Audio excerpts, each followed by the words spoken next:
Hey guys, it's Jordan Anchor. I just got 13th at the Spokane Regional. I went X2. I lost my first round to Flunder, and I lost my last round to Dragon Link. I played a 60 card virtual world list. I'm going to show you guys real quick, and I'll just talk about some of my matchups and card choices and stuff like that. All right. First off, obviously I'm playing virtual world, so max out on pretty much all the names. Yeah, so three of these, three of these, three of these, three of these, and then I only play one Yin Yin. I felt like this card kind of reminds me of Orcus Skeleton, and back in that format, you only really needed to play one. I know a lot of people were playing two before, but that was because of Desires, and you only play one Desires anymore, so one is really enough to manage your resources, and you can always shuffle this back with Chuche if you need to. So yeah, so that's the virtual card monsters. For the adventure, obviously these right here. Really not much to say. I maxed out on the virtual world, or sorry, on the adventure stuff. I didn't feel like playing two Griffin Rider. I don't think it was like that pivotal. I know some base decks play two, but I just felt like I just needed it to start the combo. Yeah, because basically once you finish the combo, you're not gonna need the second one. The monsters you end on are just better in general. As far as the Souls stuff, I played two Souls, one Illusion.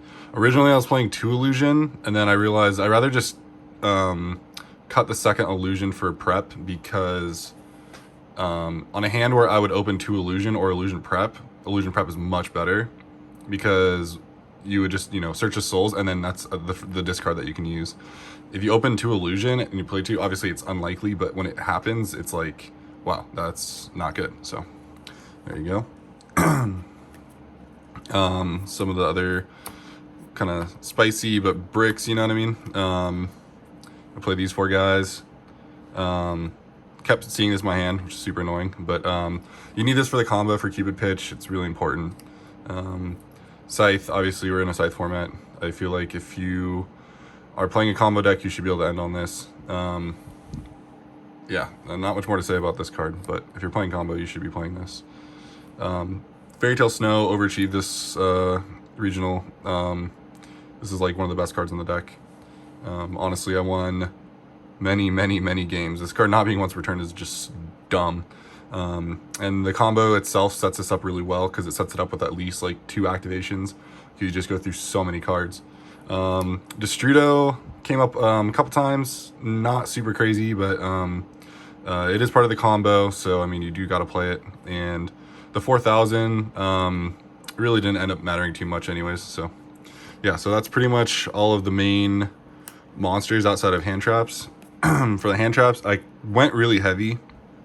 I think in hindsight, I would probably try to cut this down to like a 50 card list. 60 just felt like, I mean, obviously, because the thing is with this engine, like, you really need to see names. Did I brick some games? Yes, I did, I'll be honest. Hadn't played too much Virtual World in recent days, so I just kind of wanted to try something new. But yeah, anyways, 3 Ash, 3 Ogre, 3 Nib, and then the 3 Imperms. I sided into more hand traps too, but I felt like for a regional with this is actually a very diverse format. There's so many like viable decks. I just wanted something that kind of covered the field. Nibiru's probably one card I might switch out for the main deck. Maybe not for like a YCS, but for a regional level event, just because it doesn't hit a lot of the rogue strategies. A lot of the rogue strategies are, Eldritch, stuff. It's not very good against like the Invoke decks. It's not very good against, it doesn't do anything against Flunder. Ogre was insane, probably the best hand trap by far. And then Ash is always just good, Stop Fusion Destinies and some of the better cards of the format. For traps, I played 1 Zwanwu and 2 Chuche. yeah, this is pretty much standard. I kept drawing these. My God, super obnoxious. In the last round when I played Dragon Link, I saw all three in my opening hand with Despot. It was really frustrating, but I mean, not much you can do about that. As far as there can only be one, or there can be only one. This card was in theory amazing, but I only ended up seeing it in 2 games out of a 7-round regional. Once was against Eldritch, and it stopped them from making the rank 10, so it was pretty good. And then the other time was against Dragon Link, and they already had access to DPE, so it was not good. But in theory, it should be really good. The main reason I really wanted to play this card also was because I feel like this is just a win button against Flunder, and having a main deck like problem card for them to deal with game 1 just gives you a huge advantage. Another reason why I think this card or this deck list should be cut down on cards is because I want to see this more. Also, this is another reason why I played this and chose to go with something like Imperm over the Veilers or something like that was because I am playing Souls. So if you draw like too many of these and you open Souls, like you can just fix that problem immediately. As for spells, I played 3 and 3. I feel like if you're playing Souls, you just max out on this. Obviously, you're gonna always max out on City, but for Xinglong, you just want to see this card. I mean, it's good, especially because you're playing the Brave engine. You can, when you activate Fateful, instead of discarding the Draco back, you can just discard this, and it sets you up. So that was another reason why I felt like this deck was fine with 60 with the amount of hand traps I played, was because you could get to your engine with sometimes with 1 card and just get everything going. Obviously the 3 E-Tellies, card's really good. What can I say? You have multiple targets, you have the Nian, you have the Lulu, and you have Ogre. And you have Gamma. But I'm citing this, so you'll see those eventually. 1 Fateful, 1 Draco back, and then 3, and yeah, someone has an extra collector rare, I kind of want it. I've been slowly upgrading. It's probably one of the few cards I have here that's not finally max rarity, but anyways. Yeah, this engine alongside the Virtual World engine is just busted, because the 7s and the 10 synchro pool is insanely good. Honestly, when I show you the extra deck, you'll see what I'm talking about. But being able to access those synchros is really what makes this deck super powerful. So yeah, that was that. And then the last ones I played were just the one I was the Saki Called by the Grave. I think I saw this like 1 time in my hand. It's crazy. I just never drew it. Prep was good. I saw this quite a few times. Just boom, search the illusion, get the souls. Not much more to say about that.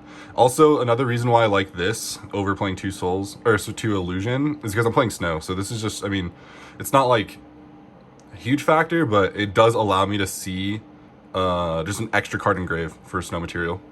Desires, I think I saw this literally once, and I drew it off of a Charge Warrior. So yeah, I felt kind of bad for that guy. I Charge Warrior into this and then drew 2 more extenders, and it was just insane. But yeah, obviously, you're playing this deck, I think you should play this, even in a 40 card list. And then Foolish, this card's crazy just because the amount of targets you have. Water Enchantress, Destrudo, Snow, like sometimes even just putting Nian in grave is like what you need. So yeah, super nice. That's the main deck. It's exactly 60. And let me show you the side deck. So side deck, I played the Gamma package.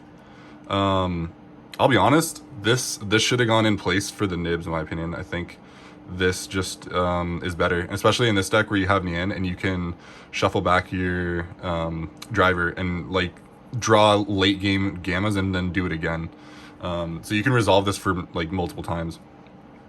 Yeah, this package, also this hits everything. And going first, people are greedy. I noticed a lot of times game 2s and game 3s, I would keep these in because people would just shotgun Lancias, shotgun D-shifters, shotgun Water Enchantress as like their first move.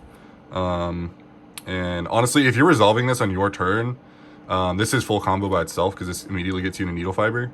And I would say that this definitely should be main deck. This is probably, in my opinion, one of the best hand traps of the format. So yeah, definitely learned. It was a good learning experience knowing that I'm definitely playing this in the main deck for whatever the next event is. Continuing on, I played 3 Token Collector. Yes, I do play Beatrice and I can dump it, but the issue with that is I want to be able to draw this when I'm going second against like another Brave deck or like token based deck against like base and stuff like that. Like you need to see this in your hand. So I wish I could only play 1 and get away with it, but I feel like 3 is important. Also, this conflicts with Nibiru, so something to keep in mind when you are siding in. And then I also played 3 Drone Lock.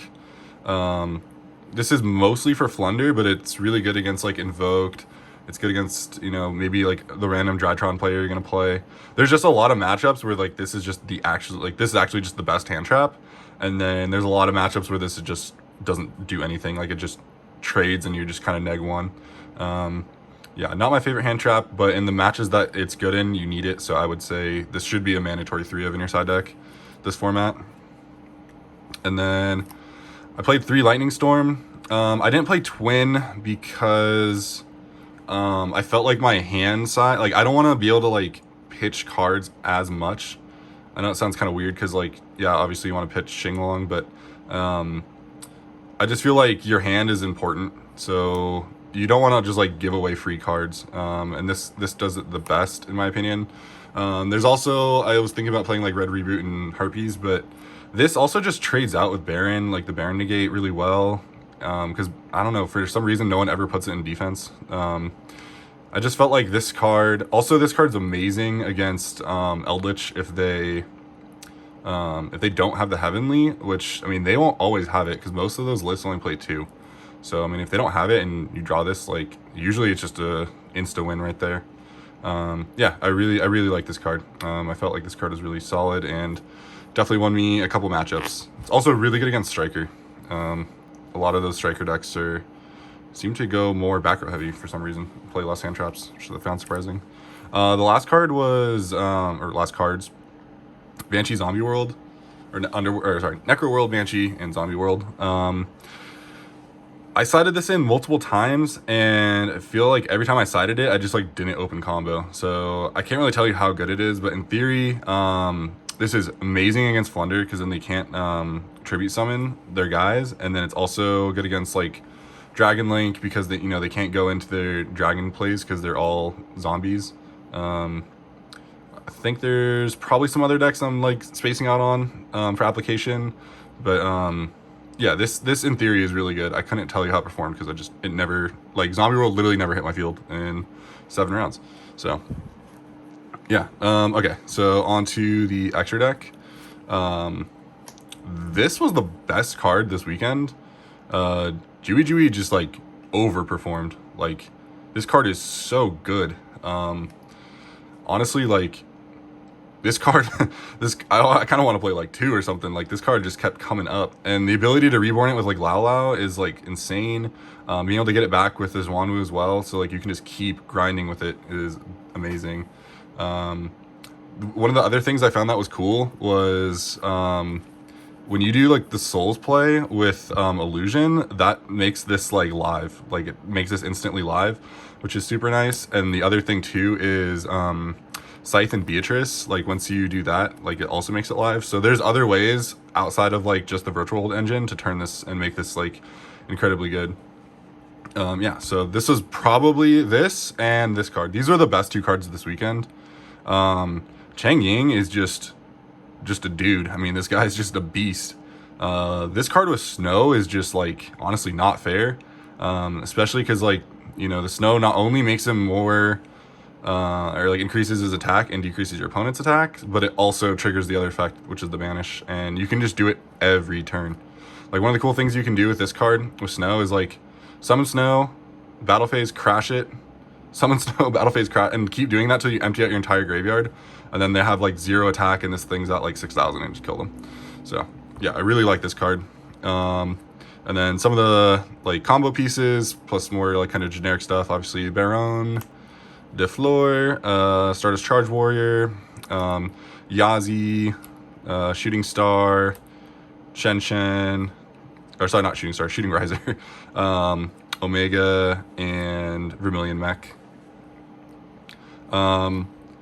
So not much to say on these. This kind of barely came up. I think if I was main decking the Gammas, I'd probably keep this in here. But if I wasn't main decking the Gammas, I'd probably cut this for maybe like a Zeus or something different. Riser is really good. Yazi's really nice in this deck because you can summon out your like Kieran and your GG, and that came up quite a few times. There's one play where I like use this, pop, summon the GG, and then that summon the Nyan Nyan, and then like synchro into this, get another send. Like, I don't know, it was really good. Like, Yazi is amazing. It's also really good against a striker matchup. You want to just make that early so you can just keep it on the field and keep abusing it. Beatrice, yeah, this card has like way too much application in this deck. I mean, if you just think about how many targets you can send, really good. M7, this card is really nice. Just nice getting back your hand traps. Obviously, you're playing a bunch, so this is really awesome in that aspect. It's also nice just, you know, clearing problem monsters. Dragonlark, Perrin. So this one's kind of funny. So when I was testing this deck, this card is really good. I don't think I made it a single time this weekend. It just didn't come up, honestly. So this probably should be Zeus in hindsight. But yeah, I mean, in theory, this card's really good, especially because you can loop the Scythe for additional turns 2 more times after you use your Baron. And it also just like brings back like other monsters that you can just like, you know, use for material on your turn if you get it back. As far as the combo pieces, Cupid Pitch, Hulk, and Auroradon.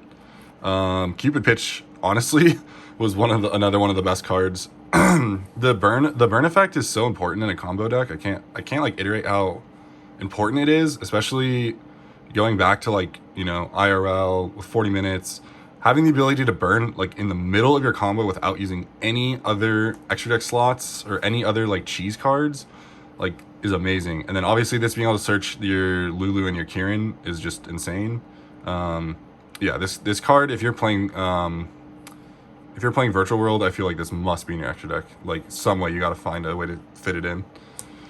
Yeah, so that was the extra deck, side deck, main deck, and here's some of the tokens I use, which are pretty cool. Yeah, that was pretty much it. If you played against me, hope you had fun. And yeah, it was a good weekend. It was a really good weekend. I wish I didn't brick in my last match. I probably would have topped, but you know, oh well. I got 13th out of like 120 players, so I'm still pretty proud of it because I haven't played in 2 years in like an actual event. So yeah, peace out. Thanks, guys. Bye.